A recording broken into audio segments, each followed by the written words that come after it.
Hello hello everyone, আসসালামু আলাইকুম। Bridal creation থেকে আমি আবিদা সুলতানা। কিছু কাজ আছে, জিনিসগুলো বের করলাম।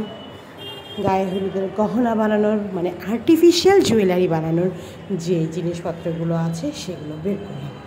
বের করার পরে কিছু ফোম ফুল আছে, এই ফোম ফুল দিয়ে বানাতে হবে হাতের বেল্ট।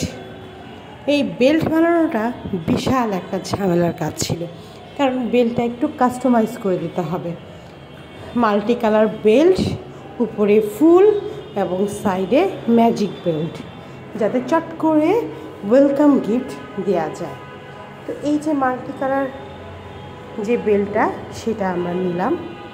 এটা মিলাইতে যে কষ্ট পোহাইতে হয়েছে কল্পনাতে। বিষয়টা হচ্ছে, একটা যে ইনারহুইল আছে না, ইনারহুইল ক্লাবের প্রোগ্রাম, সেই প্রোগ্রামে 12 জনের জন্য একটা বেল্ট করে দিতে হবে। তো কারিনসাফ আমাকে ফোন দিল, বলল আবিদা একটা বানিয়ে দিতে হবে স্যাম্পল। আমি স্যাম্পল বানিয়ে দিলাম, কিন্তু বেল্ট তো ম্যাচিং হয় নাই, যার কারণে করেছিলাম দীপাকে। নিউ মার্কেট থেকে একদম দৌড়ে দৌড়ে ম্যাচিং করে নিয়ে আসা হয়েছে। আর হচ্ছে এই ম্যাজিক বেল্টটা কালো পেয়েছি, অনেক খুঁজে খুঁজে খুঁজে খুঁজে সাদাটা পাইনি। পরে তখন আপুকে বললাম যে আপু, আমি তো কালোটা পেলাম, কি হবে এখন?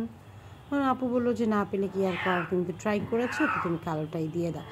তো কালোটাই দিচ্ছি, এদিকে ভয়েস ওভার দিচ্ছি, ওদিকে আমার বিল্লু ক্যাঁ ক্যাঁ করছে। তো যাই হোক, আমার বিল্লুর ক্যাঁকে শুনি আর হচ্ছে কাজ করি। আর এই যে ম্যাজিক বেল্টের সাইডগুলো যে বের হয়ে আছে, এগুলো না সুন্দর করে কেটে দিতে হবে। কাজের ফিনিশিংটাই কিন্তু অনেক বেশি ইম্পর্টেন্ট। ফুল তো এরকম আমরা সবাই সেটিং করতে পারি, আমার মেয়েও সেটিং করতে পারবে, ফুল বাসায় দিলাম হয়ে গেল। কিন্তু প্রপারলি হচ্ছে ম্যানেজ করাটাই হচ্ছে সবচেয়ে বড় চ্যালেঞ্জ।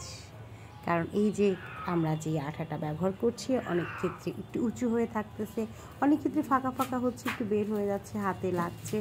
তো এখানে কি করতে হবে, আমাদের যদি একটু সময় থাকে তাহলে যে গ্লু আঠাটা যেটা আছে, আইকা আঠা বলি, সেই আঠাটা দিয়েও আমরা এই কাজটা করতে পারি, তাহলে ফিনিশিংটা আরও ভালো আসবে। আর যে সাইডের অংশগুলো, এগুলো কেটে সাইজ করে নেব, তা না হলে কিন্তু ভালো লাগবে না। আমি একটু পরেও দেখছি যে হাতের সাইজটা ঠিক আছে কিনা। 12টা অর্ডার করেছিল, এখানে আমরা 2-3 রকমের সাইজ করেছি, কারণ কারো হাত মোটা, কারো হাত চিকন। তবে এখানে যেহেতু ছোট বড় করাই যাবে, তো সেক্ষেত্রে তেমন একটা ঝামেলা হবে না, একটু বড় হলেও ঝামেলা হবে না। কালারটা এত সুন্দর লাগছে। নর্মালি এখন ফোম ফুল কিন্তু ওরকম চলে না, কিন্তু অনেক কাজে আবার চলছে। ফোম ফুলগুলো যেমন হলুদের গহনা এখন একদমই আর ভালো লাগে না, কিন্তু আরও আনুষঙ্গিক কাজগুলোতে এই ফোম ফুলটা ভালোই ব্যবহার হচ্ছে। এখন কিন্তু দাম কম আছে, এই যে 2024 সাল নভেম্বর মাসে আমি কথা বলছি, এবং এই এখন একটু দাম কম আছে। এই ডিসেম্বর আসলেই চায়না বন্ধ থাকবে, আর তখন দামটা বেড়ে যাবে। কালারটা যে এত সুন্দর আসবে আমি তো ভাবতেও পারিনি। ক্যামেরাও আমার কাছে খুব ভালো লাগছে।